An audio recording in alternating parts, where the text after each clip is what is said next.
Hello, mambo vipi? Naitwa Mr. White. White means White be type for Cape Town au mkurugenzi wa White Gen Film. Leo tuko hapa kwa ajili ya review ya filamu yetu ya Nisamehe Mama. Mahali ambapo tunachambua kwa undani siri na ujumbe, matukio makali yaliyomo kwenye series yetu ya Nisamehe Mama. Kama unapenda stories zenye mvuto na zenye uhalisia wa maisha, basi hichi ndio kipindi chako wewe. Nia na mazumuni ni kuzidi kuchachafya, ni kuzidi kudodosa siri zilizojificha katika series yetu ya Nisamehe Mama. Tumeona imetoka episode 1 mpaka episode 8. Nahisi wewe mtazamaji kuna mambo mengi ambayo umeangalia au umeyaona, lakini usijui undani wake ni nini.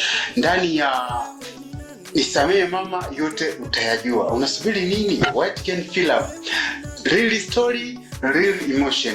Usiende mbali. White Gen Film tupo kwa ajili yako. Leo tunajadili au tunachambua siri za Nisamehe Mama. Nikija kwenye episode ya kwanza, namaanisha kipande cha kwanza, naona kuna ugeni umeingia, au katika familia mbili katika kijiji kimoja kuna urafiki mkubwa ambao umetengenezwa kati ya watu wawili, lakini urafiki ule umeonekana kwamba wanataka wauongeze, kwamba watoto wao, kwa nini urafiki usiwe undugu. Lakini naona kwamba katika episode 1 jambo lile limekuwa gumu kwa namna moja au nyingine. Watoto wenyewe misunderstand, timizi hawajaelewana. Mwanamke hamtaki mwanaume, mwanamke anamtaka huyo. Lakini mwisho wa siku kumbe huwezi kujua, yule mwanamke akaonekana kwamba ni namna ya utegaji fulani, alikuwa anamtegea mshikaji.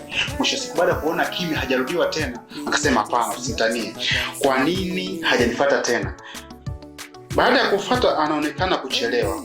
Hasa tutaka tujue kwa nini story imeitwa Nisamehe Mama. Mimi nakusii kwamba kuanzia episode 1 mpaka episode 8 utapata majibu yote kwa nini tumeita Nisamehe Mama. Pale kuna matukio mbalimbali ya maisha ambayo yametokea kwa sasa, kwamba watoto siku hizi imekuwa ni story. Ni story kuwasikiliza wazazi wanachokitaka. Na pia wazazi wenyewe pia inakuwa tuseme ni tabia sasa, kwamba kutowasikiliza watoto wao nini wanataka. Mwisho wa siku kutokea kutokuelewana kati ya mtoto na mama, na ndicho kilichotokea katika series yetu ya Nisamehe Mama. Hii series ni ndefu na ina matukio mengi, na hizi mwanzo mpaka mwisho utaelewa nini tunamaanisha. Mimi nataka tujiulize wote sasa kwamba mtoto wa kiume hamtaki mtoto wa kike, na mtoto wa kike anamtaka mtoto wa kiume. Je, nani atashinda vita hii?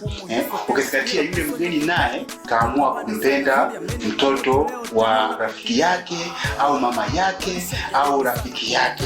Wewe unahisi nani atashinda hili game? Lakini nilichokipenda kwenye episode 8, na maanisha kipande cha 8, ni kwamba mzazi kaonesha msisitizo kwa mtoto kwamba mimi ndo mzazi na wewe ni mtoto, mimi ndo nimekuzaa, ndio hivyo. Kwa tutaangalia mimi na wewe nani atashinda, wataka usitake utaolewa. Lakini pia mtoto wa kike anaonesha mkazo kwamba mama, mimi siolewi, hata kama nikiolewa nitaolewa na nataka mimi. Wewe unahisi vita ni atashinda?